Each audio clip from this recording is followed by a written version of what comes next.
السلام عليكم شباب. اليوم جبنا لكم فيديو جديد من قناة مصطفى جيمنج. واليوم يا شباب راح نستعرض لكم موبايل من شركة بوكو في الفئة الاقتصادية يا شباب. وقبل ما نبدأ الفيديو أحب أقول لكم رمضان كريم علينا وعليكم، وكل عام وأنتم بخير، وكل سنة وأنتم طيبين يا شباب، ورمضان كريم علينا وعليكم. ويلا شباب نبتدي بفيديو اليوم. يا شباب اليوم جايبينكم جهاز من شركة بوكو. انتم مثل ما عارفين شركة بوكو يعني يعتبر في الاقتصادية وبتقدم لك قيمة مقابل سعر. هي شركة بوكو يعني بعد انفينكس وايتل بتقدم لك فئة ممتازة، وهو جهاز البوكو سي 75 يا شباب.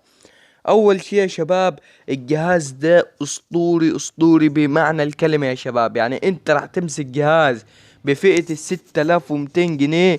الجهاز تصميم، كاميرات، اداء في الالعاب، معالج كويس معاك في الاداء. يعني معالج لسه جديد، يعني المعالج يعني ملوش سنة ولا سنتين، لا معالج جديد.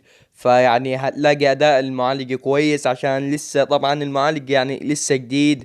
هو المعالج هيليو جي 81، يعني المعالج مثل ما انتم عارفين لسه جديد، وهيديك يعني اداء 40 فريم في لعبة ببجي، و اتش دي 30 فريم في اللعبة. يعني الجهاز خرافي يا شباب. ويلا يا شباب نستعرض الموبايل مع بعضينا. اول شي يا شباب، الجهاز مثل ما انتم شايفين الكرتونة بتاعته راح تلاقي فيها الشاحن والجهاز. يعني كفاية لون الجهاز يا شباب، لون الجهاز والتصميم بتاعه تشوفوا قول جهاز فلاجشيب، مش جهاز فئة اقتصادية. يعني مثل ما انتم شايفين الجهاز ممتاز ممتاز ممتاز. يعني شايف الجهاز، الجهاز اسطوري، يعني ماسك حاجة فخمة. ومعاك المنفذ موجود، منفذ 3.5 ملي موجود، اللي متشال من اغلب الشركات يا شباب. يعني شوفوا ماسك فخامة كده في ايدك. يعني جهاز اسطوري بمعنى الكلمة يا شباب. يعني شوف الجهاز اداؤه اسطوري.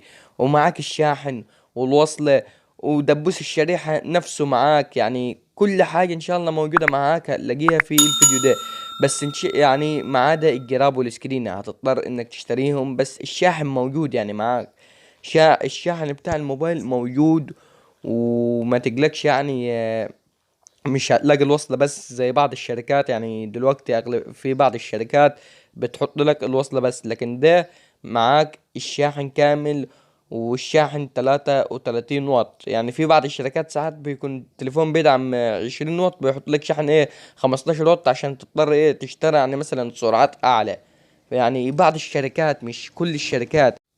ومع العلم الجهاز ما بيستقبلش غير 18 واط، ما بيستخدمش اكتر من 18 واط، لانه الجهاز سرعته الاصلية 18 واط. يعني هو هياخد من الشاحن آه الكمية اللي هو عايزها يعني في الواط. يعني هو الجهاز هيدعم معاك 18 واط، مش هيدعم معاك اعلى من كده، تمام. والجهاز برضو يعني مش معنى انه 18 واط انه وحش، لا كويس برضو. الجهاز في فئته السعرية، وكويس انه حاطط لك راس شاحن 33 واط. يعني هو كده عمل معاك الواجب وزيادة كمان. فبالنسبة يا شباب للكاميرا فهي 50 ميجا بكسل مثل ما انتم شايفين. الكاميرا بتطلع صور ممتازة في الزوم وكل شيء. وبالنسبة للكاميرا الأمامية بتيجي معاك ب 13 ميجا بكسل، برضو الكاميرا الأمامية كويسة معاك للغاية. وبالنسبة للجهاز بيجي معاك بنسختين، نسخة 128 جيجا 6 جيجا رام، نسخة 256 8 جيجا رام. المعالج معاك بيجي من ميديا تك هيليو جي 81 الترا بمعمارية 12 نانومتر. المعالج كويس معاك وللغاية. يعني بالنسبة للفئة السعرية اللي هو فيها فالمعالج معاك هيقضي الغرض وزيادة. ولو هتلعب ألعاب متوسطة عليه، يعني ما تتقلش عليه ألعاب قوي. يعني هو في الألعاب المتوسطة هيشتغل معاك كويس. وبالنسبة للشاشة بتيجي معاك بحجم 6.88. الشاشة نوعها اي بي اس ال سي دي ب 120 هرتز. والشاشة كويسة معاك للغاية، بس حاول على قد ما تقدر تستخدمش الجهاز تحت أشعة الشمس، عشان زي ما عارفين شاشة الاي بي اس بتشوف بالنية بصعوبة تحت اشعة الشمس. وبالنسبة للجهاز بيجي معاك باندرويد 14، وبيجي معاك ببطارية 5160 ملي امبير. يعني البطارية هتاخد معاك اليوم ومستريح. يعني بالنسبة للناس اللي زعلانة ان قدرة الشحن 18 واط، البطارية يا صديقي راح تعوضك ومش راح تنقصك اي شي، عشان البطارية حجمها كبير، والبطارية راح تقضي معاك اليوم ومستريح يا صديقي. وبالنسبة لعيوب الجهاز، عيوب الجهاز حواف الشاشة يا شباب يعني ملحوظة. يعني حواف الشاشة كانت يعني كانت محتاجة تبقى أصغر من كده، بس برضو يعني بالنسبة ل6200 جنيه فالجهاز أسطوري يعني. بس ديتي برضو يا شباب عيب في الجهاز مثل ما انتو شايفين. وبالنسبة يا شباب للعيب التاني، الجهاز ما فيهوش ميكروفون لعزل الضوضاء. يعني الجهاز لو انت في مكان برا بالنسبة يعني وفي دوشة اللي انت بتكلمه، يعني الطرف التاني راح يسمع منك بصعوبة لانه فيش ميكروفون لعزل الضوضاء. وبالنسبة للعيب الثالث يا شباب، انه سنسور المكالمات او مستشعر التقارب مش هاردوير، سوفت وير. يعني مش هيبقى مستقر معاك بنسبة 100%. يعني ساعات انت بتبقى حاطه على ودنك بيبقى الشاشة شغالة، بتشيله الجهاز بيطفى. فيعني سنسور السوفت وير عمره ما كان متوافق او زي الهاردوير. يعني الهاردوير افضل يا شباب بمراحل.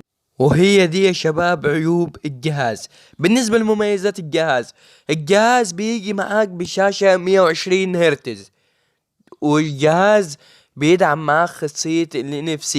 هتمسك جهاز بفئة 6200 جنيه اللي هيشوفك يقول ماسك فلاج شيب. الجهاز بيدعم معاك خطين وكارت ميموري في نفس الوقت. الجهاز فيه مدخل 3.5 ملي اللي أغلبية الشركات استغنت عنه. معاك بطارية 5160 ملي أمبير هتقضي معاك اليوم ومستريح، وبنسبة 100% انت مش راح تشتكي من البطارية. فانت تشتري الجهاز في ايه وما تشتروش في ايه. انت لو واحد عايز الجهاز استخدام شخص واتساب فيسبوك وكده، وهتستخدمه استخدام متوسط ومش هتتقل على الجهاز، الجهاز ده جيبه. لكن لو انت يعني مثلا شغلك تقيل، العاب تقيلة، ويعني انت مثلا بتحب الالعاب التقيلة وكده، الجهاز ده مش هيسد معاك. يعني مثلا العاب متوسطة زي بابجي، فري فاير.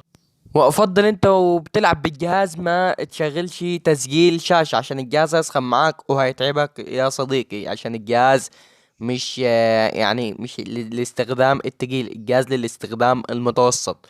فاتمنى ان المعلومة يكون وصلت. فلو انت لسه لحد الان بتشاهد المقطع يا صديقي، ايش منتظر؟ اضغط لايك، فعل زر الجرس ليوصلكم كل ما جديد من قناة مصطفى جيمنج. ومع السلامة.